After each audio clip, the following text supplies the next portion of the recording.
Change. अब दो अगर मैं मान लो यहां से या x का मान निकालो या यहां से मान निकालो, तो पहले अगर मैं इसको थोड़ा सा इसका चेंज करना चाहोगे, इसको बदलना चाहोगे ना, तो अगर मैं बदलना चाहोगे ना तो इसको क्या करना ना कि इसका गुणा इधर कर लेना, इसका गुणा इधर कर लेना, इन दोनों गुणा इधर कर लेना।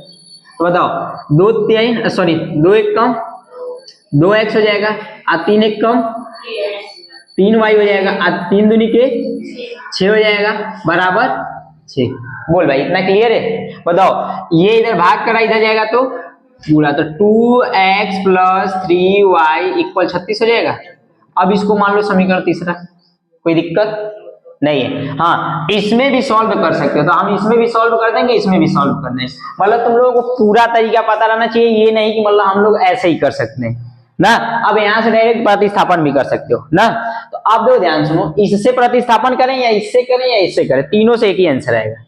तो देखो हम सोच रहे हैं इससे तुमको बताएं, इस वाले से तो तुम लोग सीख गए हो, इस वाले से तो हम क्या लिखेंगे कि समीकरण दूसरा को प्रतिस्थापन करने पर, प्रतिस्थापन करने, बोल भाई इतना बात क्लियर है? तो बताओ दूसरा का करोगे तो है क्या, x बटा के 3 प्लस y बटा के 2 बराबर 6। बताओ ये प्लस में इधर जाएगा तो माइनस में, बताओ x अपान 3 हो जाएगा इक्वल 6 माइनस y बटा के 2। बोल भाई ये बताओ इधर भाग करा इधर जाएगा तो इधर, ये भाग करा इधर जाएगा तो पूरा। बताओ x इक्वल बच्ची का हो जाएगा, इसको कोष्टक लगाना, क्या लगाना कोष्टक। जब 2 या 2 से अधिक संख्याएं हो जाएंगी, क्या बोलेंगे, जब 2 या 2 से अधिक संख्याएं प्लस माइनस में हो जाएंगी तो उसको अगर मैं एक साइड से दूसरे साइड से कोई संख्याओं को गुणा या भाग करोगे तो हमेशा कोष्टक लगा देना, क्या लगा देना कोष्टक। इससे अच्छा तुम लोगों को पड़ेगा स्टेप बाय स्टेप करने के लिए ना। तो बताओ इधर बच्ची कितना हो जाएगा 3, कितना हो जाएगा 3, क्योंकि इधर ये भाग कर रहा था इधर जाएगा तो गुणा, ये 6 माइनस y अपान के 2 हो जाएगा। बोलो इसके नीचे कुछ नहीं है मतलब, अब इतना ही छोड़ दो, इसको इतना ही छोड़ दो, या थोड़ा सा आगे तक करना है तो देखो 3 छक्का और 3 एक कम अपान में 2। अगर मान लो इसको भी सॉल्व करना है तो इसके नीचे क्या है 18 दूनी के, ये हो जाएगा 36 माइनस 3y अपान में 2। बोलो कोई दिक्कत नहीं। तो ई समीकरण नंबर का हो जाएगा चौथा, कौन सा हो जाएगा चौथा, क्योंकि यहाँ तक तीसरा तक हम लोग कर लिए, तीसरा तक कर लिए। तो बताओ x का मान हम लोग इसमें रख दे रहे हैं, x का मान हम लोग इसमें रख दे। अब बच्ची कहाँ सॉल्व कर सकती है, ये प्रतिस्थापन ही ना किए है ना।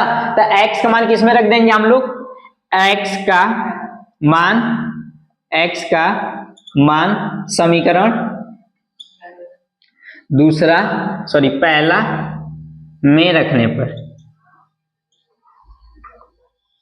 बोलो रख लोगे।